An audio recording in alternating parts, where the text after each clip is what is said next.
Welcome to Constitutional Truth. I'm your host, Shar, and today we're going to do a little something different than what we normally do. We're going to be looking at some recent events that occurred and apply the Constitution to them, the U.S. Constitution in this case. Specifically, we're going to be looking at the recent airstrikes in Syria that happened on Thursday. And I want to address how the Constitution views the activities that our newest Defense Secretary, Austin, and his assistant, Mr. Kirby, are trying to claim that the president has authority to do these things. So I've pulled up two articles here.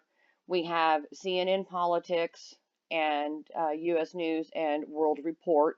Both of them are pretty much the same, but CNN Politics did a little bit of an update on February the 26th. I understand that today is the 27th, but I want to go ahead and read through this one. It has a little bit more detail. The title is U.S. Carries Out Airstrikes in Syria Targeting Iranian-Backed Militias. And the contributors are, or the authors are, Barbara Starr, Oren Lieberman, and Nicole Gowett. I hope, Miss Nicole, that I'm pronouncing your last name correctly. If I am not, my sincerest apologies. The U.S. military on Thursday struck a site in Syria used by two Iranian-backed militia groups in response to rocket attacks on American forces in the region in the past 2 weeks, generating concern among lawmakers who said Biden had not asked for the necessary congressional authorization. Up to a handful of militants were killed in the strikes, a U.S. official told CNN. The strikes, which marked the U.S. military's first known action under President Joe Biden, swiftly drew criticism from Democratic lawmakers. The site was not specifically tied. There we go. The site was not specifically tied to the rocket attacks, but Secretary of Defense Lloyd Austin said he was confident it was used by the same Iranian-backed Shia militias targeting U.S. and coalition forces in Iraq with rocket attacks. So here we have the first bit of what I call confusion or contradiction, okay? It's the first known attack under Biden, not specifically tied to the rocket attacks, but SecDef Austin says that he's confident it was used by the same Iranian-backed Shia militias. It is or it isn't. We know or we don't. These are really important things to have a definitive answer to before dropping bombs in a foreign sovereign nation, I would think. But this is America, so, I mean, we just do what we want, right? Pentagon spokesman John Kirby said the strikes took place at President Biden's direction and were authorized not just to respond to the recent attacks against American and coalition forces, but also to deal with ongoing threats to those personnel. Okay.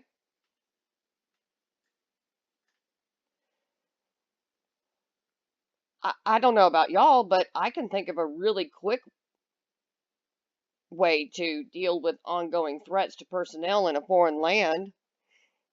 Bring them home. Maybe that's too simple. I don't know. Specifically, the strikes destroyed multiple facilities located at a border control point used by a number of Iranian-backed militant groups, including Kataib Hezbollah and Kataib Sayyid al-Shuhada, Kirby said. The operation sends an unambiguous message. President Biden will act to protect American coalition personnel. At the same time, we have acted in a deliberate manner that aims to de-escalate the overall situation in both eastern Syria and Iraq.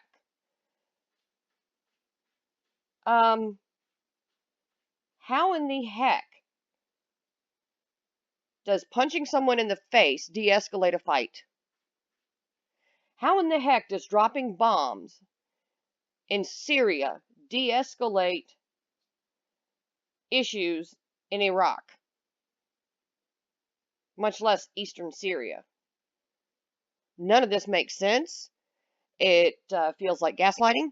It reads like gaslighting. It reads like smoke being blown up in other regions.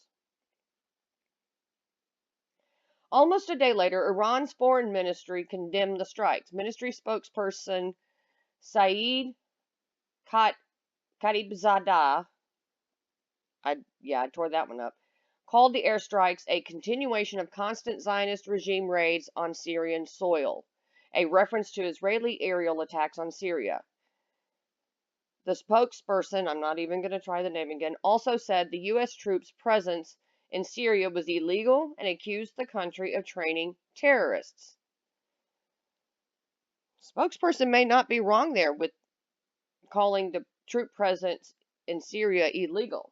Have we been invited by Syria to be there? Has a war been declared by Congress on Syria specifically? The answer to both of those is no. So why are we there? What purpose do we have to be in Syria? Absolutely none. The White House said Friday the strikes were backed by Article 2 of the Constitution as well as the UN Charter.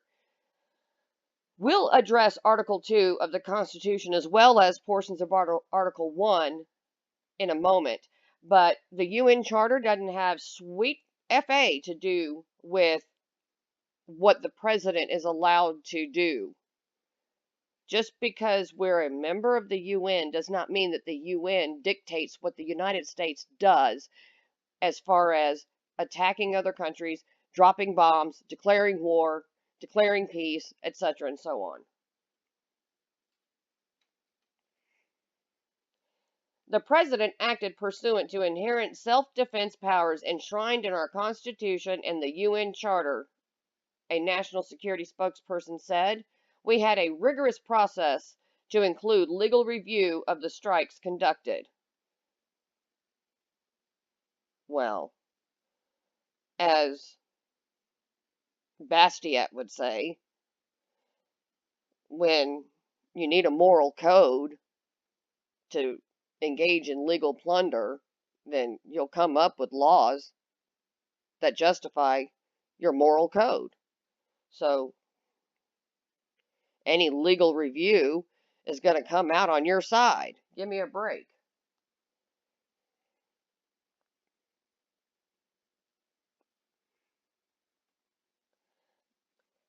The spokesperson said Biden used his Article 2 authority to defend U.S. personnel and to deter the risk of additional attacks over the coming weeks. Yeah, no, he didn't. The strikes were necessary to address the threat and proportionate to the prior attacks, the spokesman said. The prior attacks were more than 2 weeks ago, or approximately 2 weeks ago, and therefore they were no longer in any imminent danger, and therefore, yeah, no. The strike drew praise from one Republican and quick criticism and concern from Democrats who bristled at the White House failure to brief them. This is a little partisan. The U.S. News and World Report gets, I'm not going to necessarily go over there. I might, but both sides are praising, both sides are condemning, is the point I'm trying to make here. Pennsylvania Republican Senator Pat Toomey said Biden is right to respond to recent Iranian-backed attacks on Americans with this airstrike. Well, that's his opinion, but he's wrong. Some Democrats complained that Biden did not respect Congress' prerogative and briefed the relevant committees beforehand. Okay, that's not really a condemnation, it's more of a complaint. You didn't tell us you were going to do this in advance. That's not actually saying you did this without a formal declaration of war. That would be a complaint. While House Speaker Nancy Pelosi and Senate Majority Leader Chuck Schumer had not commented on the strikes as of Friday morning, others made their views clear.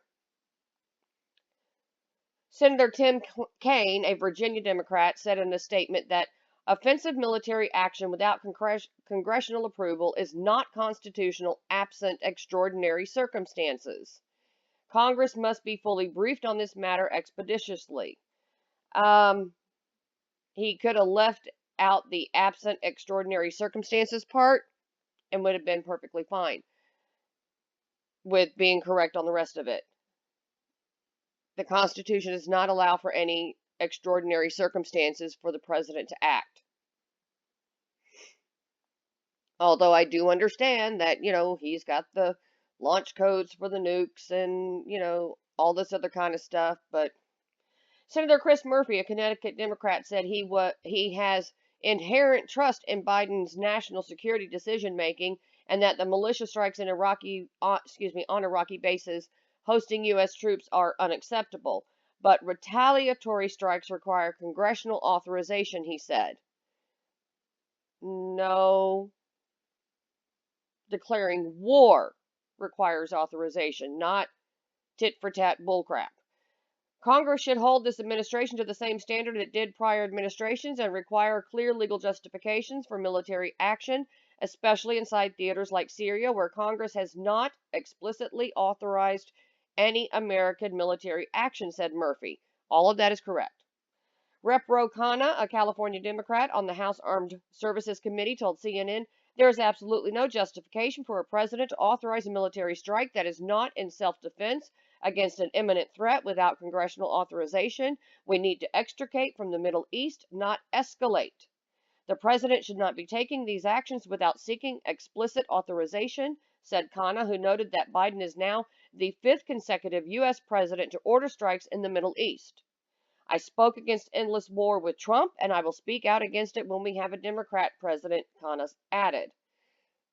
I have to give Representative Khanna props here. Everything that Rep. Khanna has said is absolutely on point. Absolutely correct and absolutely on point. Mr. Trump did FUBAR with Syria. Made some major mistakes in Syria. Toward the end of his term, he did try to pull troops home. We did learn that his military advisors and Department of Defense lied to him about how many troops were still in Syria. What kind of administration, what kind of government does that speak to? That your own advisors, that your own people are lying to you when you say, I want no more than X number of troops remaining in Syria by X date, and you find out later that they lied to you and oh, whoopsie, yeah, we only, I know you said 1,000, but we still have 2,500 still there. Sorry, we kind of didn't follow your orders. I mean, what?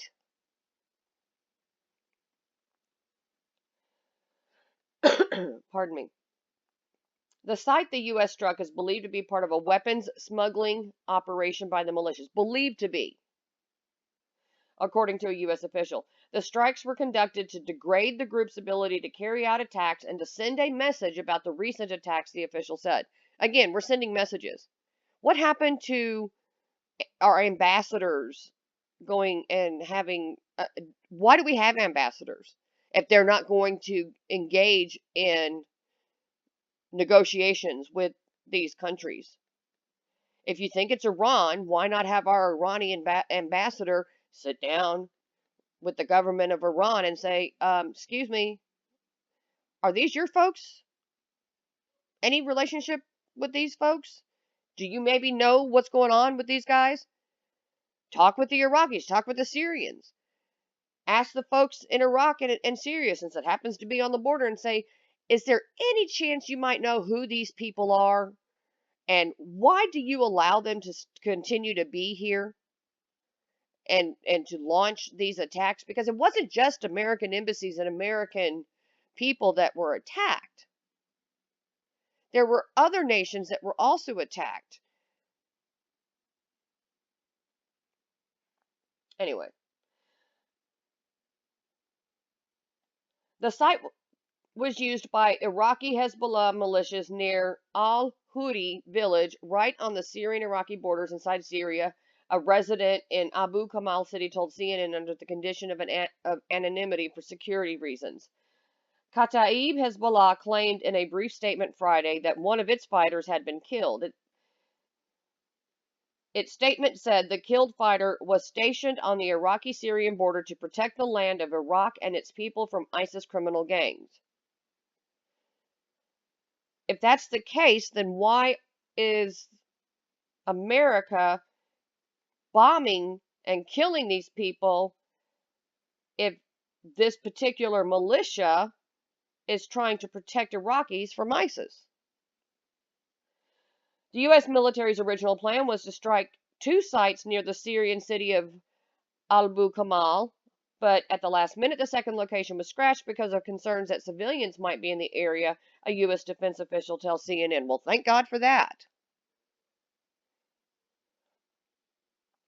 The decision to target the site in Syria was made from the top down, a defense official said. Austin told reporters that Biden had authorized the strike on Thursday morning after he had recommended the president take action.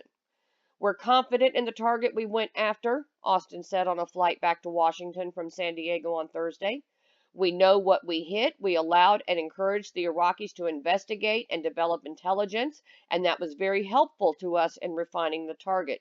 We allowed and encouraged the Iraqis. What? We run Iraq now? They're not their own sovereign nation anymore?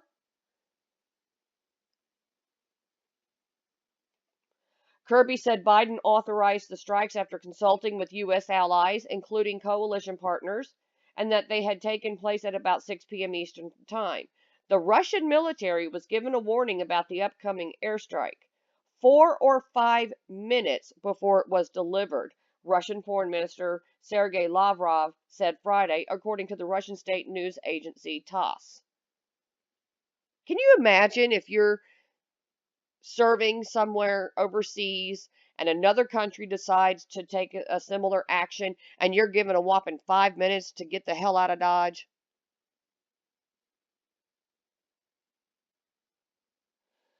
The airstrikes were conducted by 2 F-15s dropping Joint Direct Attack munitions. A JDAM is a precision weapon with GPS navigation capabilities, but they're not perfect. Don't believe me? Go on YouTube and research videos on JDAMs. A U.S. strike against Kataib Hezbollah in Iraq on December 29, 2019 triggered complaints from the Iraqi government about violations of its sovereignty. Days later, members of the group and other Iran-backed militias marched on the U.S. Embassy in Iraq, damaging property and setting outer buildings on fire.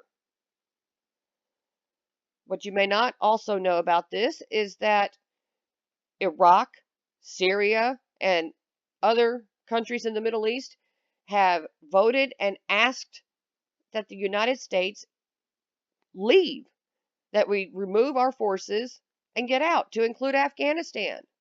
So why are we still there?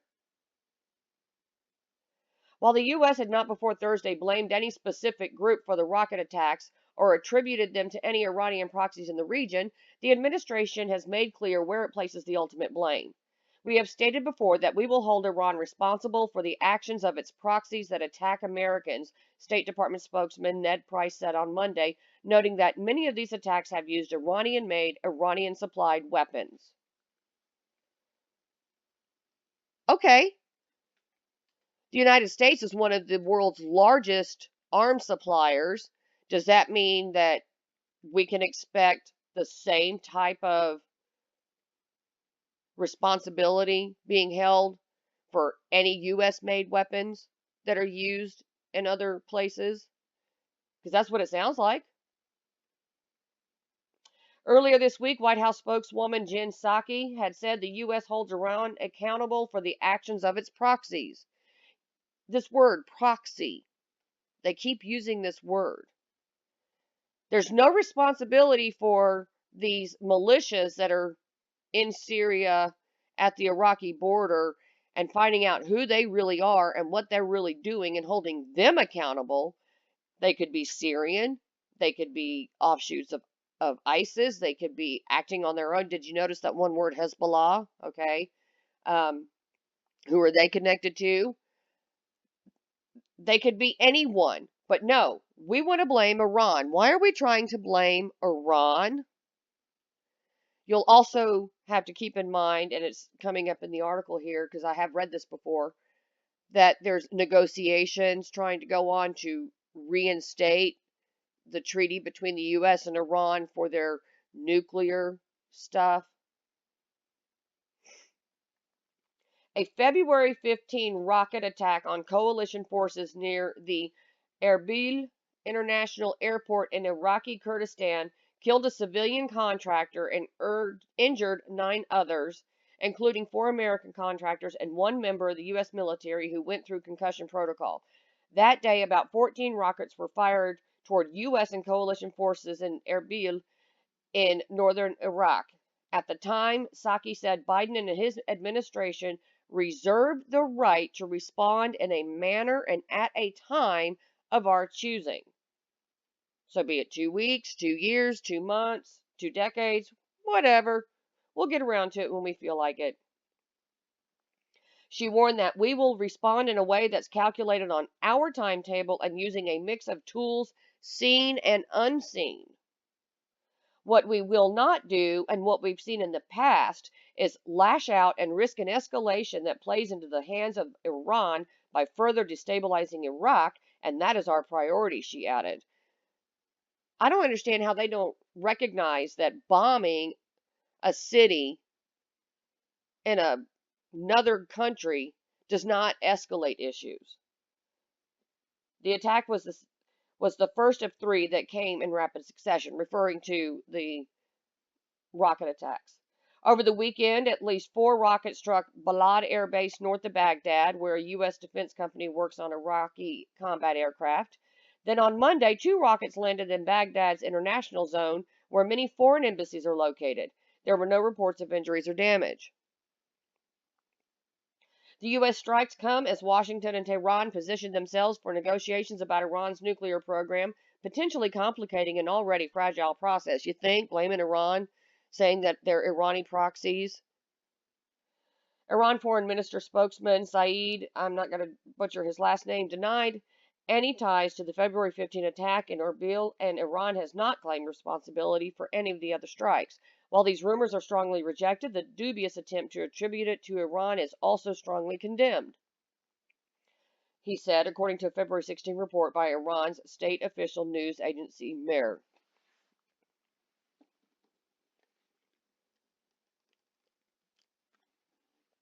Now, don't get me wrong, I'm not saying that Iran is innocent. Frankly, we don't know.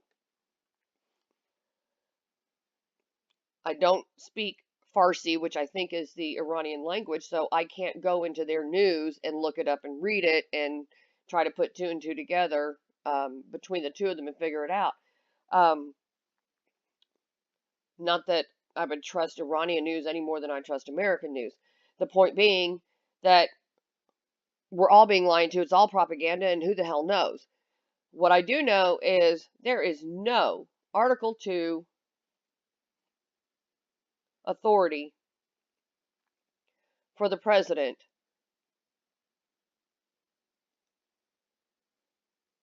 to initiate war.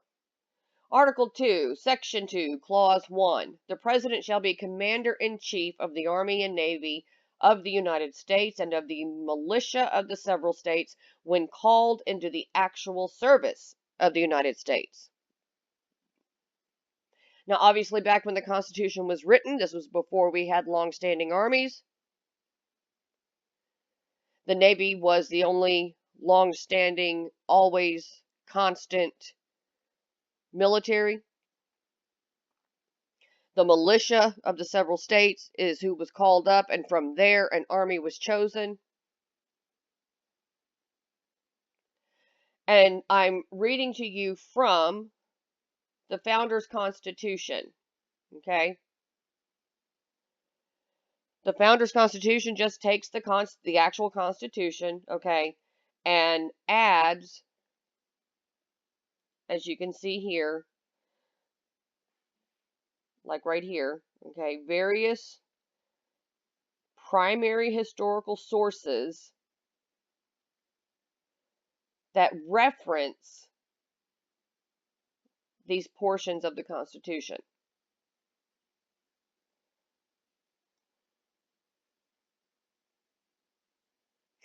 You can find the Founders Constitution here at olllibertyfund.org. Okay, it's available online. So I went through and I picked a couple of the references. The first one I pulled was the records of the Federal Convention, and this is when they were writing the Constitution. And James Madison, 18 June, okay, the supreme executive authority of the United States to be vested in a governor, to be elected, to serve during good behavior, the election to be made by electors, okay, talking about choosing the president, to have the direction of war when authorized or begun, okay. This was his discussion, his argument. It doesn't say to declare war, to initiate war, or any other form or fashion, to have the direction of war when authorized or begun.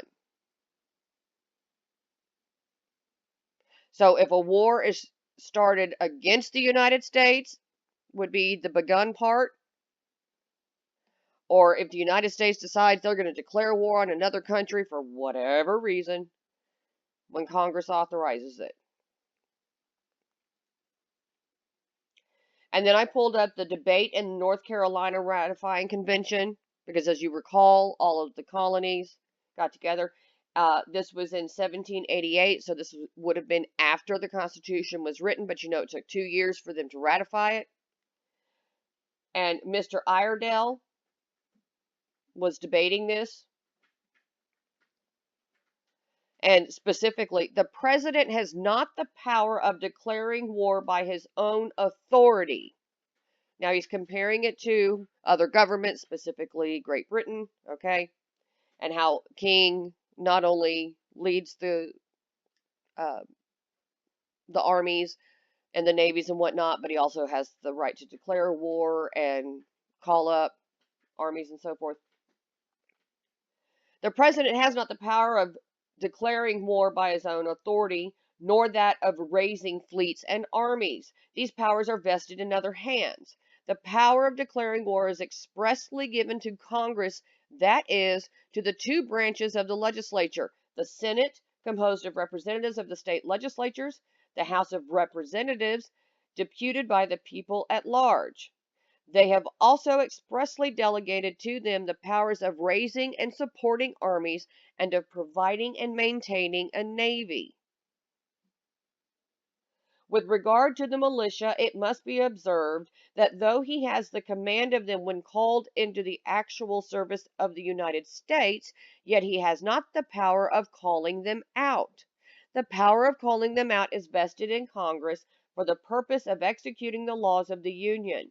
When the militia are called out for any purpose, some person must command them. So again, we see here that the founders, the framers of our Constitution, had very specific intention for the executive, for the president. He is not to declare war. He is not to raise an army or a navy. He is not to call up the militia into service. His only role with regard to that is to direct them, to lead them. It is on the Congress to call up the militia into service, to raise armies, to fund them, to raise a navy, to fund it, to declare war itself. Now, how do we know that this is true? We come over here to Article 1, Section 8, Clause 11. To declare war, grant letters of marque and reprisal, and make rules concerning captures on land and water.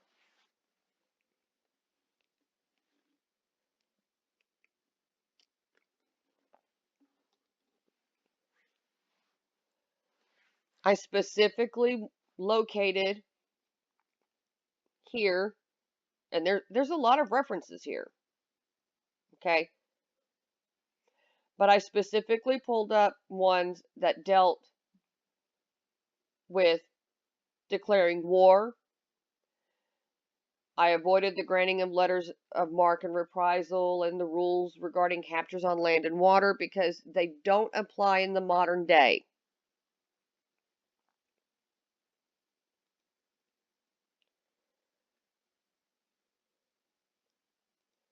Let me see here. Okay.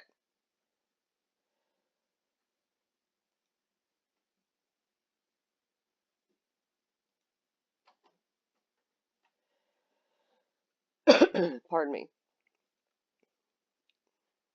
This would be the pardon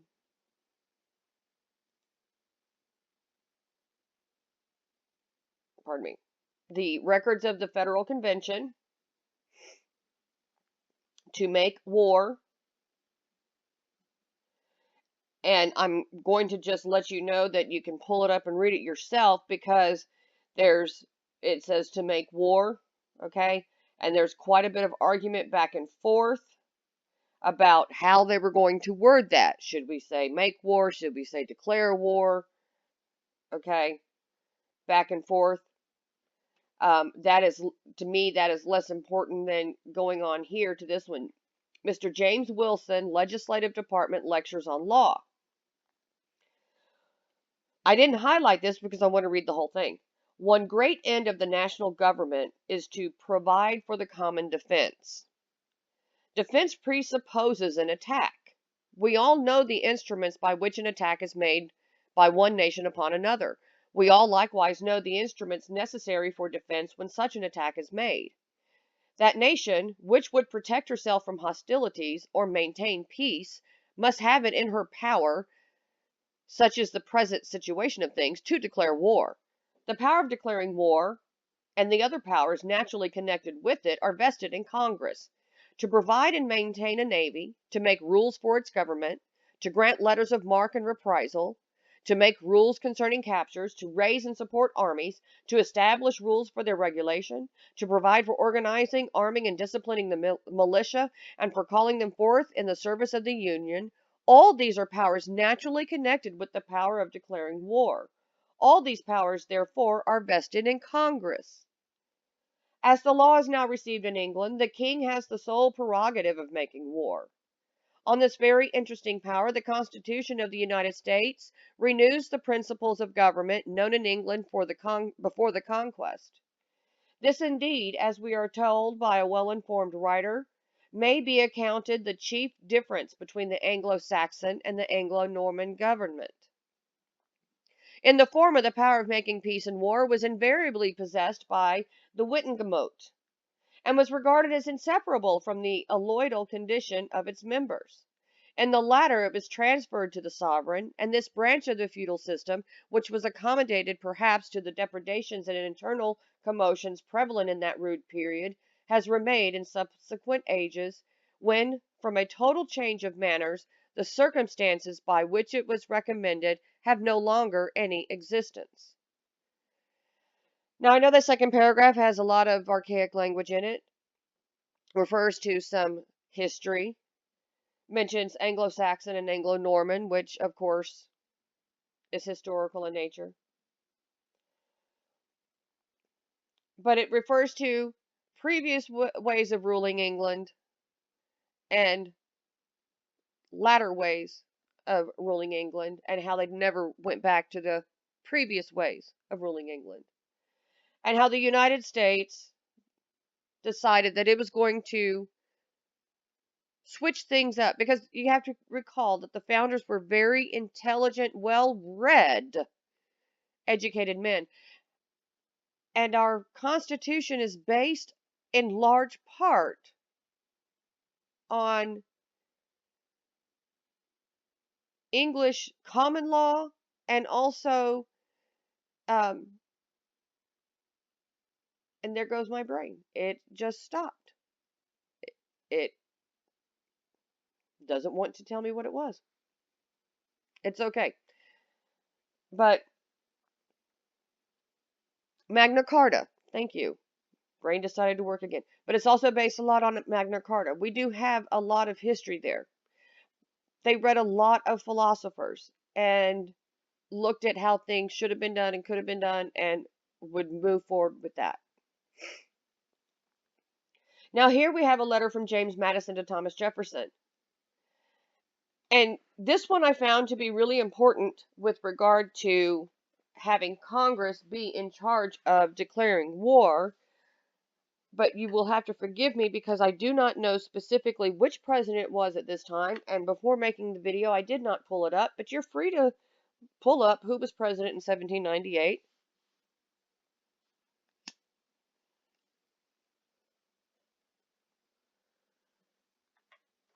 Whomever it was probably not doing things the way that Madison and Jefferson, both of whom fought during the Revolution, and both of whom helped to write the Constitution, would have preferred that this president behave. The president's message is only a further development to the public of the violent passions and heretical politics which have been a long privately known which have long privately known to govern him. It is to be hoped, however, that the House of Representatives will not hastily echo them. At least it may be expected that before war measures are instituted, they will recollect the principle asserted by 62 verses 37, and that would be Federalist 62 and Anti-Federalist 37, in the case of the treaty, and insist on a full communication of the intelligence on which such measures are recommended. The present is a plainer, if it not be a stronger case, and if there has been sufficient defection to destroy the majority which was then so great and so decided, it is the worst symptom that has yet appeared in our councils. The Constitution supposes, what the history of all governments demonstrates, that the executive is the branch of power most interested in war and most prone to it. It has accordingly with studied care vested the question of war in the legislature. But the doctrines lately advanced strike at the root of all these provisions and will deposit the peace of the country in that department which the Constitution distrusts as most ready without cause to renounce it. For if the option of the President, not even from the Senate, until the measures present alternatives, I'm sorry, I think I jumped. I did. For if the opinion of the President, not the facts and proofs themselves, are to sway the judgment of Congress in declaring war, and if the President in the recess of Congress create a foreign mission, appoints the minister, and negotiates a war treaty without the possibility of a check even from the Senate, until the measures present alternatives overruling the freedom of its judgment, if again a treaty that, when made, obliges the legislature to declare war contrary to its judgment, and in pursuance of the same doctrine, a law declaring war imposes a like moral obligation to grant the requisite supplies until it be formally repealed with the consent of the President and Senate. It is evident that the people are cheated out of the best ingredients of their government, the safeguards of peace, which is the greatest of their blessings. I like both your suggestions in the present crisis. Congress ought clearly to prohibit arming, and the President ought to be brought to declare on what ground he undertook to grant an indirect license to arm. The first instructions were no otherwise legal than as they were in pursuance of the law of nations, and consequently in execution of the law of the land. The revocation of the instructions is a virtual change of the law and consequently a usurpation by the executive of a legislative power. It will not avail to say that the law of nations leaves this point undecided, and that every nation is free to decide for itself. If this be the case, the regulation, being a legislative, not an executive one, belongs to the former, not the latter authority, and comes expressly within the power to define the law of nations, given to Congress by the Constitution.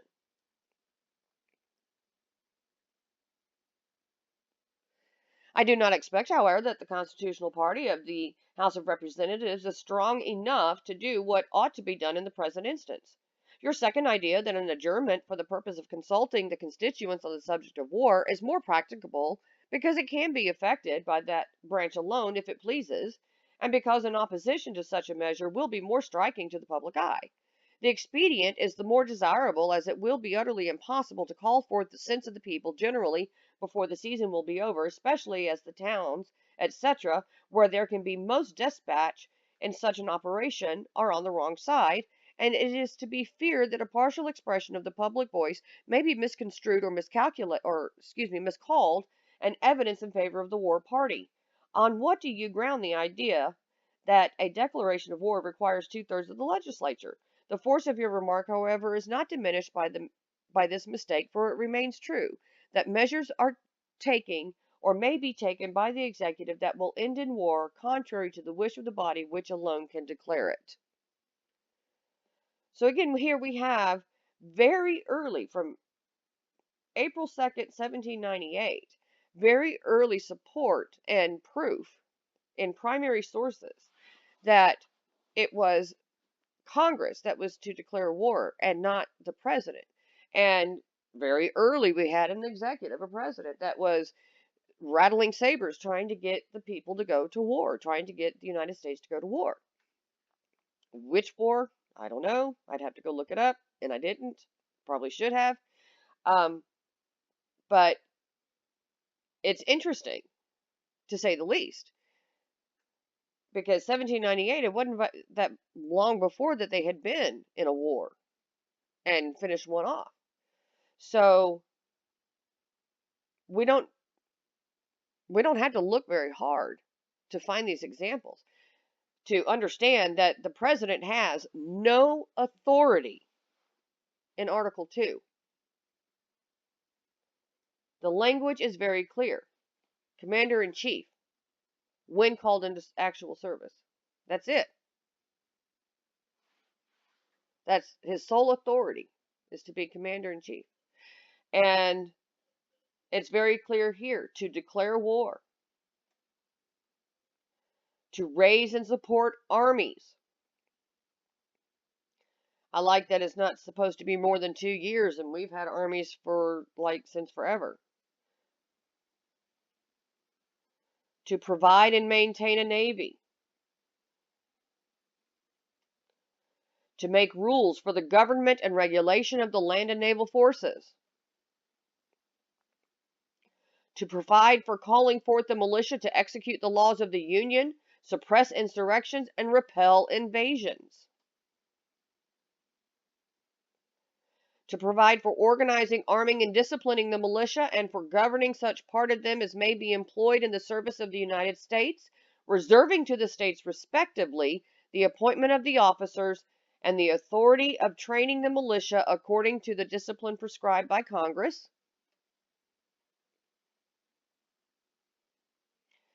And then we get down to the establishment of DC and that kind of thing. But you see that the authority for war and war tools, to include people, is specifically in Congress. And the only authority that the president has is to be commander in chief when the Army and the Navy are established.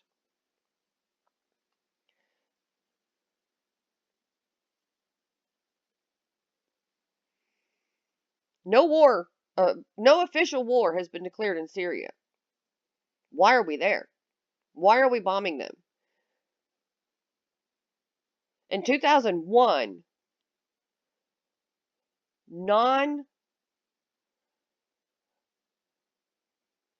let me see, I'm going to reword this.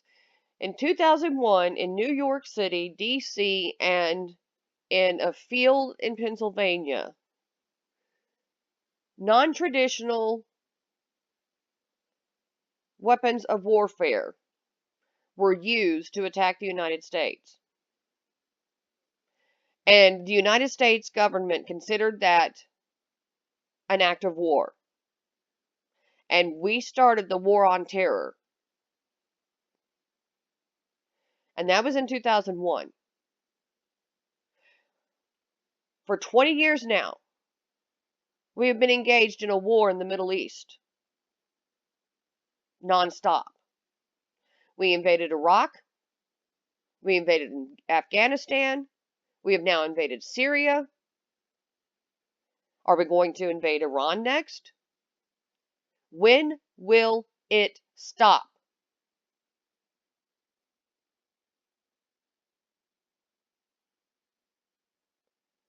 We were told that Hussein had weapons of mass destruction in Iraq.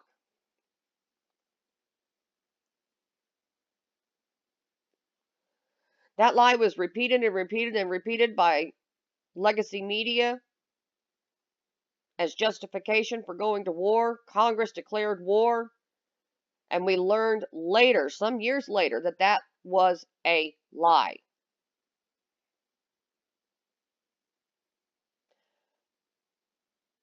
While President Obama was in office, I believe during his second term, the American people were told that Syrian President Assad was using chemical weapons on his own people. And that was why he needed to send American troops into Syria.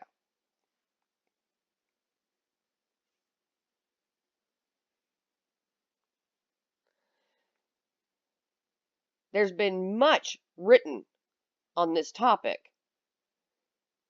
that shows otherwise. You can go out and find it.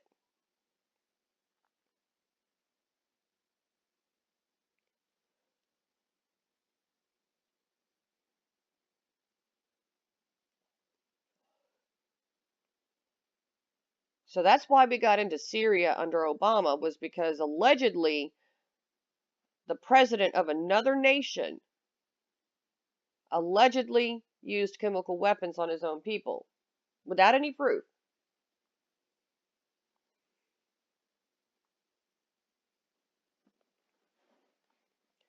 What the people haven't been told in America is that there is a natural gas pipeline that the Russians own that is being built through Syria into Europe that the Americans want to control because it will help the Europeans have cheaper heating oil or heating gas, and it will lend relations between Europe and Russia. And of course, the Americans can't have that. Oh no. That's why we're really in Syria. But they don't tell you that.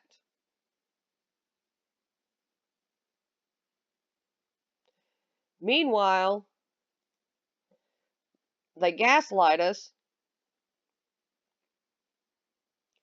and tell us the purpose for striking is twofold. One, clearly to try to make an impact on these groups and their ability to conduct future attacks, and two, to send a very clear signal that the U.S. is going to protect its people, it's going to protect its interests, and it's going to protect its partners in the region.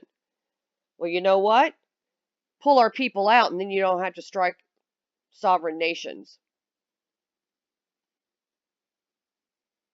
That's the simple solution. It really is that simple.